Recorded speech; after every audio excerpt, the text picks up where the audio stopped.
అందరికీ నమస్కారాలు. నేను భారతీయ జనతా పార్టీ అభ్యర్థిగా మీ ముందుకు వస్తున్నాను. మనది బ్యాలెట్ నంబర్ 3 కమలం పూపైన ఓటేసి నన్ను భారీ మెజార్టీతో గెలిపేయాలని కోరుకుంటున్నాను. ముఖ్యంగా నేను చెప్పదలుచుకుంది ఏంటంటే, గతం టీఆర్ఎస్ పాలన 10 సంవత్సరాలు చూశారు, 2 సంవత్సరాలు కాంగ్రెస్ ఏం చేసిందో కూడా చూశారు. ఇంతవరకు చేయలేని పనులన్నీ ఇప్పుడు మేం చేస్తామని ప్రతి ఒక్కరు ముందుకు వస్తున్నారు. మరి ఇంతకుముందు ఎందుకు చేయలేదు అని ఒక్కసారి మీరు ఆలోచించండి. ఎందుకంటే ఇప్పుడు వాళ్ళ చేతిలో ప్రతి ఒక్క పని చేయవచ్చు, కానీ ఎందుకు చేయట్లేదు? వాళ్ళే చులకనగా మేము ఎందుకు చేస్తాం, అవసరమా వీళ్ళకన్నా ఉద్దేశంతో వాళ్ళు చేయట్లేదు. ఇప్పుడు ఇన్ని రోజులు డ్రైనేజ్ సమస్య అనేది 10 సంవత్సరాల నుండి ఉంది. వాళ్ళు ఎన్నిసార్లు చెప్పినా కూడా పట్టించుకోలేదు. ఇప్పుడేమో మేము అభివృద్ధి చేస్తాము, 30 వాడు అభివృద్ధి చేస్తాం, డ్రైనేజ్ సమస్య పరిష్కరిస్తాము, పింఛన్ ఇస్తాము, ఇల్లు లేని వారికి ఇల్లు కూడా ఇస్తామని చెప్తున్నారు. మరి ఇంతకుముందు ఎందుకు ఇవ్వలేదు? పింఛన్ ఉన్న వాళ్ళని కూడా కట్ చేసిండ్రు, ఇండ్లు ఉన్న వాళ్ళని కూడా లేవు అని చెప్పి పేరక్షణను కూడా కొట్టేసిండ్రు. 30 డ్రైనేజ్ సమస్య అనేది చాలా సార్లు పరిష్కరించమని మేము కూడా వెళ్ళాము, వాళ్ళ చేతులు లేదని చెప్పారు. మరి ఇప్పుడు ఎట్లా వాళ్ళ చేతిలో వచ్చింది, ఎట్లా చేస్తా అంటుండ్రు? మరి పింఛన్లు కూడా వాళ్ళు చేసే బాధ్యత ఉంది, మరి ఎందుకు చేయట్లేదు? మీరందరూ ఒక్కసారి ప్రశ్నించాలి వాళ్ళని. ఎందుకంటే మన గొంతులు గట్టిగా మాట్లాడితేనే వాళ్ళకి అనేది భయం అనేది ఉంటుంది. మనం సైలెంట్ గా ఉన్నంత మాత్రాన వాళ్ళు బెదిరిస్తూనే ఉంటారు. ఏ బెదిరింపులో కూడా మీరు భయపడకండి. మీకు వెన్నంటూ ఎప్పుడు నేను ముందుంటాను, నేను ముందుండి మిమ్మల్ని వెంట నడిపిస్తూ ఉంటాను. మా భారతీయ జనతా పార్టీ మాకు ధైర్యాన్ని నేర్పించింది. దేనికైనా మేము సిద్ధం.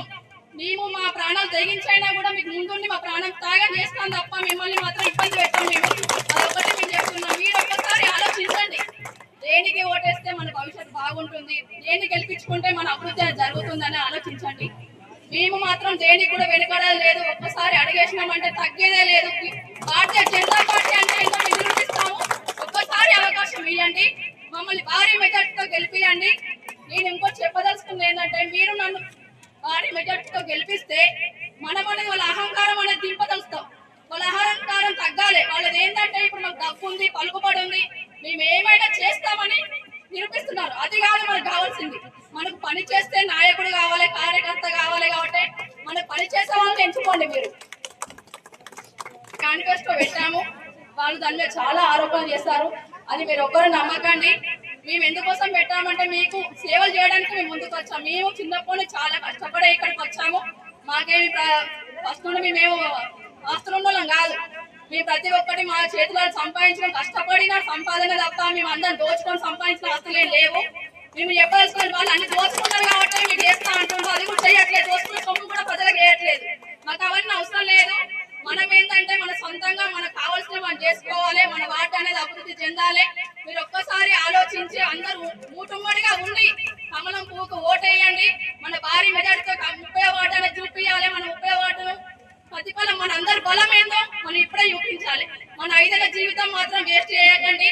ఎందుకంటే ఒక్కసారి అనవసరంగా ఎవరికైనా ఓటేస్తే వాళ్ళ కింద మన బానిసలనే అవుతాం తప్ప మన వాళ్ళ కుటుంబ సభ్యులుగా ఉండము. అది ఒక్కసారి ఆలోచించండి. ఆలోచించి ఓటేసిందని మనస్ఫూర్తిగా కోరుకుంటున్నాను. మీ అందరికీ నా పాదాభివందనాలు. వాళ్ళిద్దరు వస్తున్నారు. ఏదో దేవుని దయ వల్ల 4 రాళ్ళు సంపాదించుకున్నాం. ఇప్పుడు మంచి భవిష్యత్తు ఉంది మాకు. మేము సంపాదించిన 4 రాళ్లలో ఒక 2 రాళ్ళు మీకోసం ఖర్చు పెడతామని వీళ్ళు వస్తే పంది కొక్కులు లెక్క దొబ్బి తిని పైసలు బాగా సంపాదించి పింఛన్లకు మందికి రాయన్న వాళ్ళు రాసుకొని గత 10 ఏళ్ళ అధికారం నుండి ఇప్పుడు వచ్చి పిచ్చి పిచ్చి చేస్తున్నారు. మేము భయపడతామే మీ బీజేపీ వాళ్ళం. వాళ్ళ సార్నే గడిలోకి తీసుకొచ్చి ఫామ్ హౌస్ లో కూర్చోబెట్టి వీళ్ళ ఎమ్మెల్యే గారిని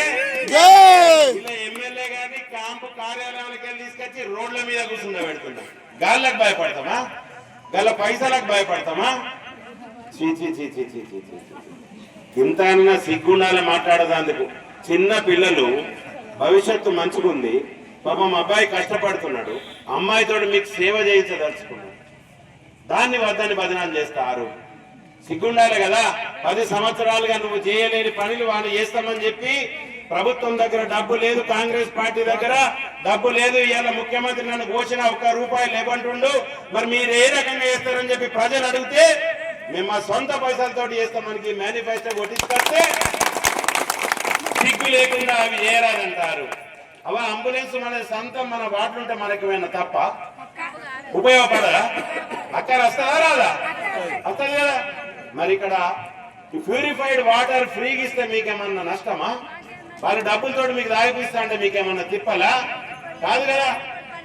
ఆడపిల్ల ఉడితే 5,000 ఇస్తా అంటారు, ప్రభుత్వాలే టైం తీయలేకపోతున్నాయి. సొంతంగా మేము ఇస్తాను వాళ్ళు అనుడు తప్ప? ఏమన్నా తప్ప? మరి ఏం చేద్దాం వాళ్ళను? తప్పనేటోళ్ళని ఏం చేద్దాం మనం? వాడు ఇయ్యడా, వాని ప్రభుత్వం ఇయ్యదా, ఇప్పుడున్న ప్రభుత్వం ఇయ్యదా, ఇస్తా అనండి వద్దంటాడా?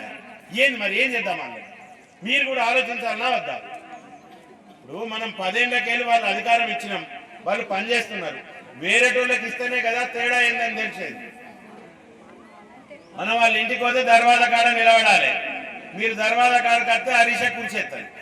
తేడా అన్నది మీరు గమనించాలన్నా వద్దా? వాళ్ళ దర్వాజా కాడికి పోతే ఏం చేస్తాం? నిలబడి మాట్లాడాలి మనం. మీరు వీళ్ళ దర్వాజా కాడికి వస్తే 2 కుర్చీలు తెచ్చేసి అవ్వ అని చెప్పి మాట్లాడతారు. మీకు సేవ చేస్తాని కోసం వస్తాను. మీ దగ్గర పైసలు ఆశించో, మీ దగ్గర 10 ఆశించో వస్తలేదా? ఆమెనే నేను ఆడపిల్ల ఉడితే 5,000 ఇస్తా అంటాను. మిమ్మల్ని ఏమన్నా పైసలు అడుగుతాందా? ఆమె అడుగుతలేదు కదా. మరి ఎందుకమ్మా వీళ్ళకి తిప్పలు? అంటే ఓడిపోతామన్న ఒక భయం పట్టుకున్నది వాళ్ళకి. ఓడిపోతాం, మేము ఈడ 10 ఏళ్ళకెళ్ళి అధికారాన్ని అనుభవిస్తున్నాం, మేము డబ్బులు సంపాదించుకుంటున్నాం, మా అవకాశాన్ని ఏడ దెబ్బతీస్తుందో హరీష, మరి హరీషని రానియకుండా చూస్తే మా అవకాశం మాకే ఉంటది అనుకుంటాను. వాళ్ళకి ఇద్దామా మళ్ళీ అవకాశం? ఇద్దామా? మరి కొంచెం డౌటే ఉన్నారు, చెప్తలే డౌటే ఉన్నారు. మరి అవకాశం ఇద్దామా వాళ్ళకు? ఇవ్వాల్సిన అవసరం లేదు. ప్రజాస్వామ్యంలో సేవ చేసే వారికే మనం అవకాశం ఇవ్వాల. ఏ రకంగానైతే మనకు ఉపయోగపడతారో, మున్సిపల్లో పనులను చేసి పెడతారో, అభివృద్ధి కార్యక్రమాలుగా చేసే వాళ్ళనే మనం ఎన్నుకోవాలి. 10 సంవత్సరాలలో అధికారం ఉన్న బీఆర్ఎస్ పార్టీ అభివృద్ధి చేయలేక అధికారం కోల్పోయిన తర్వాత ఈ రోజు వచ్చి మేము అభివృద్ధి చేస్తామంటున్నాడు. సిగ్గుండాలి వాళ్ళ ఎమ్మెల్యేకి చెప్పడానికి. 1 రూపాయి ఎమ్మెల్యేకు ఫండ్ ఉండదు, వాళ్ళ పార్టీ అధికారంలో లేదు, రాష్ట్ర ప్రభుత్వం నిధులు ఉండవు వాళ్లకు. మరి ఏడికెళ్ళి తెచ్చి అభివృద్ధి చేస్తారని అడుగుతున్నాం. ఇవాళ మరొకసారి ప్రజలను మోసం చేసేందుకు బీఆర్ఎస్ పార్టీ కారు గుర్తుతోటి కేటీ రామారావు తోటి వీళ్ళు ముందటికి వస్తున్నారు. పంది కొక్కుల్లాగా డబ్బులు సంపాదించి ఆ అవకాశాన్ని విడగొట్టుకోవద్దని చెప్పి ముందుకు వస్తున్నారు. ఇవాళ అధికారంలో ఉన్న కాంగ్రెస్ పార్టీ 2 సంవత్సరాల అధికారంలోకి వచ్చి ఏమన్నా పని జరిగిందమ్మా? మీకు ఏమన్నా జరిగిందా పని? ఈయనేమంటాడు, వాళ్ళు చేసిన అప్పులు కడతానో నా దగ్గర పైసలు లేవంటాడు. మరి ఏం చేద్దామా? వాడేమో చేయకపోయా, వీడేమో వాడప్పు చేసిన పైసలు కట్టబట్టి. మనం అభివృద్ధి కావాలంటే పైసలు కావాలద్దా? మరి ఈరోజు కేంద్ర ప్రభుత్వంలో నరేంద్ర మోదీ గారు ఉన్నారు. మరి వారున్న స్కీములన్నీ మీకు వస్తున్నాయా లేవా? బియ్యం పథకం వస్తుందా లేదా? ఉజ్వల యోజన మనకు స్టవ్లు ఇస్తున్నా లేదా ఫ్రీగా? మరి ప్రతి ఒక్క కార్యక్రమాల్లో మన కరోనా అప్పుడు గంతగానం ఆదుకున్నారు. నరేంద్ర మోదీ గారు వ్యాక్సిన్లు పంపించారు మన కోసం. కాబట్టి మీరందరూ ఆలోచించాల్సిన అవసరం ఉన్నది. కేంద్ర ప్రభుత్వంలో ఉన్న నిధుల ద్వారా ఈ రోజు మున్సిపాలిటీ నడుస్తున్నది. మున్సిపల్ కు నెలకు 30 లక్షల రూపాయలు పట్టణాభివృద్ధి కింద వస్తున్నది. అదే మున్సిపల్ కు నెలకు 2 కోట్ల రూపాయలు 14th, 15th ఫైనాన్స్ మీద వస్తున్నది. అదే రకంగా మొన్న కూడా అర్బన్ డెవలప్మెంట్ కింద 15 కోట్ల రూపాయలు వచ్చినాయి. మీ ఆడబిడ్డలందరికీ నీటి వసతులు కల్పించాలని చెప్పి నరేంద్ర మోదీ గారి ప్రభుత్వం ద్వారా బండి సంజయ్ కుమార్ గారు 104 కోట్ల రూపాయలు మొన్న అమృత పథకం కింద సిరిసిల్ల మున్సిపాలిటీ తీసుకొచ్చారు. మరి అదే పైసలతోటి ఎవరైతే మిషన్ భగీరథను పెట్టి పనికి రాకుండా వేనదో వాటన్నింటినీ 104 కోట్లతోటి ఇలా అభివృద్ధి చేస్తున్నాం. రేపు పొద్దున అభివృద్ధి అయిన తర్వాత మహిళలకు వాటర్కి ఇబ్బంది లేకుండా తాగునీటి సమస్యను పరిష్కరించే దిశగా మేమందరం ప్రయత్నం చేస్తున్నాం.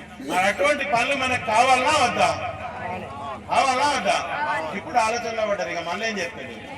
మరి అటువంటి పనులు కావాలంటే మీ ఆడబిడ్డ, మీ కుటుంబ సభ్యురాలు మీకు సేవ చేయడానికి కాంక్షించి ఈ రాజకీయాల్లోకి వచ్చింది. మీ దగ్గరికి వెళ్ళి వాళ్ళకి రూపాయి అవసరం లేదు, ఆయన నెలకిని సంపాదిస్తాడు, అందులోకెళ్ళి మీకు ఇన్ని ఖర్చు పెడతాడు. మనకేమైనా తిప్పరా?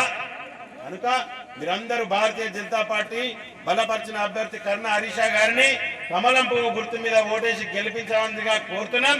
వాళ్ళు ఏమన్నా భయభ్రాంతులకు గురి చేసినట్టయితే మేము ఎట్టి పరిస్థితుల్లో ఇడిచిపెట్టాం. మీ అందరి సహకారం మాకు ఉంటుందా ఉండదా? మీ అందరి సహకారంతో వారిని ఎదుర్కొంటాం. తప్పకుండా మీరందరూ కర్ణ హరీష గారికి కమలం పువ్వు గుర్తు మీద ఓటేసి గెలిపించవలసిందిగా కోరుతున్నాను. భారత్ మాతాకి జై.